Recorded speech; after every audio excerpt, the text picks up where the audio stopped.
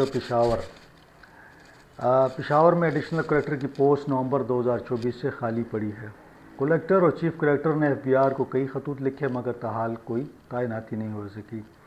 Collector اپریزمنٹ Kohat کی post بھی 1 سال سے خالی ہے، اس کا اضافی چارج جو ہے کلیکٹر اپریزمنٹ پشاور کو دیا گیا ہے۔ ایڈیشنل کلیکٹر جو ہے انفورسمنٹ کی ایک پوسٹ بھی خالی پڑی ہوئی ہے، اور ایک افسر ہیں امانت خان، ایڈیشنل کلیکٹر انفورسمنٹ کے طور پر کام کر رہے ہیں۔ بتایا جا رہا ہے کہ مبینہ طور پر وہ جونیئر ہیں۔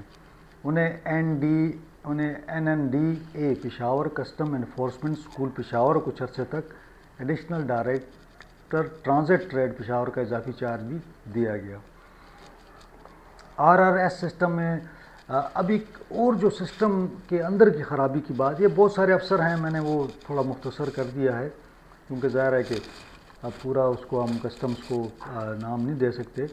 اچھا، پھر اس کے اندر ایک اور سسٹم ہے کہ جو ان کی ریٹنگ ہوتی ہے، اس ریٹنگ کا کمال یہ ہے کہ یہ ریٹنگ کے لیے دوسرے افسروں کو دے دی جاتی ہے، یعنی اگر میری ریٹنگ ہے تو 40 افسروں کو بھیج دیے میرے نام، تو وہ میری ریٹنگ کریں گے۔ اب مزے کی بات یہ ہے کہ اگر وہ افسر مجھے جانتا بھی نہیں ہے، اور وہ افسر اگر مجھے جانتا ہے، اس کی میرے ساتھ انبن ہے، تو پھر تو میری 0 ہو گئی۔ اگر وہ مجھے جانتا نہیں تو مجھے کیسے ریٹنگ دے گا؟ تو عجیب سا ایک سسٹم بنایا ہوا ہے۔ اچھا، پھر اس کے اوپر ایک اور انہوں نے جو ہے نا اناملی کمیٹی بنا دی ہوئی ہے، یعنی اگر وہاں سے آ بھی جائے نا، تو اگر ممبر کسٹمز ہے، ممبر IR ہے، ممبر ایڈمن ہیں، یہ اوپر اس کمیٹی کے ممبر ہیں، تو اگر کسی کو چینج کرنا ہو تو ان کی مرضی ہے چینج بھی کر دیں، تو پھر وہ جو ریٹنگ کا سسٹم ہے اس کی ضرورت کیا ہے؟ تو یہ الگ سے ایک اس کے اندر ایشو چل رہا ہے۔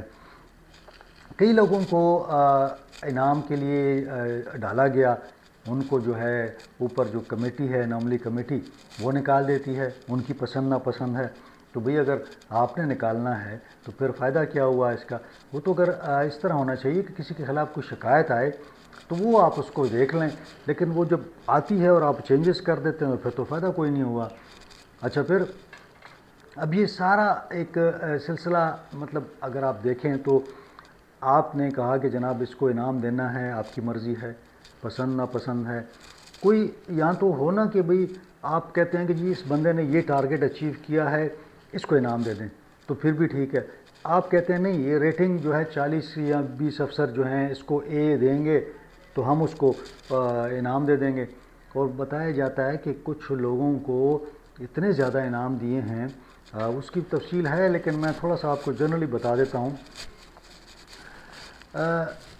اب جو جونیئر افسر ہیں، یعنی ان کو آپ اوپر بٹھا دیں اور پھر آپ کہیں کہ جناب اس طرح تو جناب 24 تنخواہیں جو ہے نا اس کے برابر انعامات دیے جاتے ہیں۔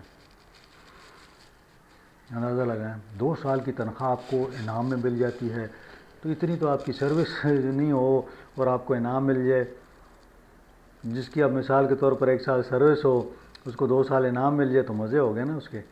تو یہ میرا خیال میں کہ اس طرح نہیں ہونا چاہیے۔ میرا خیال ہے کہ اس کو تھوڑا سا، یہ مجھے مشکوک سا لگتا ہے یہ سارا معاملہ، کہ اتنا بڑا انعام آپ دے رہے ہیں اور ایک افسر ہو جس کو کوئی جانتا ہی نہ ہو، وہ کیسے یا تو انعام لے سکتا ہے۔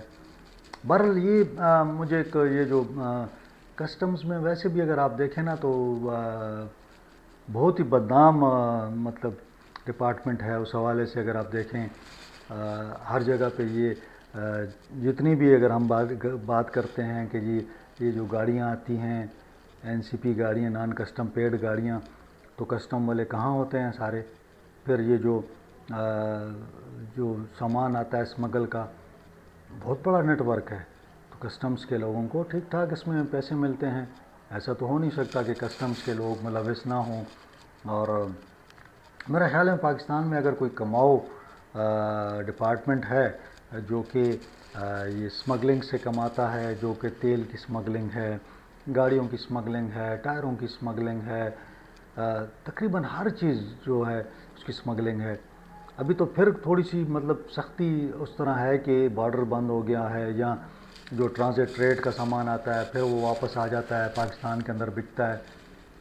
تو اگر آپ اس سارے سینیریو کو دیکھیں تو آپ کو محسوس ہوگا کہ پاکستان کے اندر جو کرپٹ ترین ڈپارٹمنٹ ہے وہ کسٹمز کا ہے۔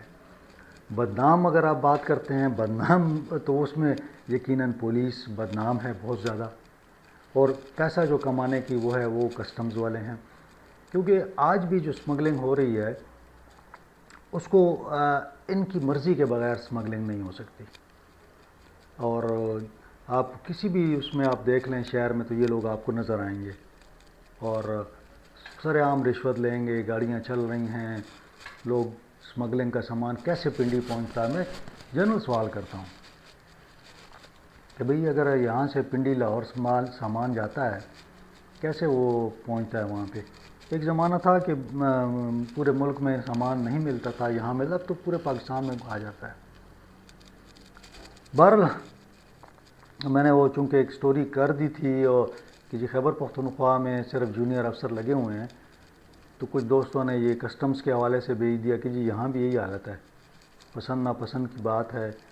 تو اور یہ ناانصافی، اقربا پروری جو ہے اور دوہرا معیار ہے، یہ ہر جگہ پہ ہر ڈپارٹمنٹ میں یہ حال ہے۔ بہرحال آج میں پھر بھی کہتا ہوں کہ اگر کسٹمز کا کوئی افسر یہاں کسٹمز کے آفیشل اگر چاہیں تو وہ بھی کوئی اپنے حوالے سے وضاحت بھجوا سکتے ہیں، ہم اس کو اسی پلیٹ فارم پہ نشر کر دیں گے۔ آج کے لیے اتنا ہے، انشاءاللہ اگلے ولاگ میں آپ سے ملاقات ہوگی۔ اپنا خیال رکھیے، اپنے اہل خانہ کا خیال رکھیے، مجھے اجازت دیں، اللہ حافظ۔